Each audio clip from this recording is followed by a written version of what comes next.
Kui Riigikogu liiklusseaduse muudatuse jõustab, saab kohalik omavalitsus võimaluse liikluskaamerate paigaldamiseks. Siiski ei saa seda teha omatahtsi, vaid Politsei- ja Piirivalveameti ning Transpordiametiga koostöös.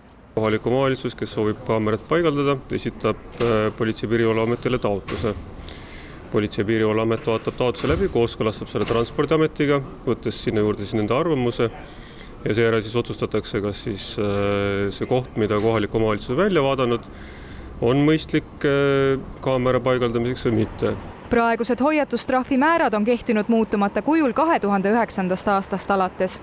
Sedagi tahetakse muuta. Hoiatustrahvi arvutamise aluseks on senise 3 euro asemel 5 eurot. Autojuhid arvavad, et see ei muudaks suurt midagi. See on vist ka erinevatele inimestele väga erinev. Растет зарплата, растут и штрафы. Все будет так же, как и ездили, так и будут ездить. И нарушать будут. See oleneb inimesest ju. Seaduse jõustumine on kavandatud 2022. aasta esimesse kvartalisse.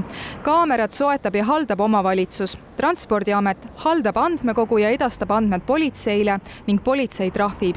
Pool trahvirahast laekub omavalitsuse eelarvesse.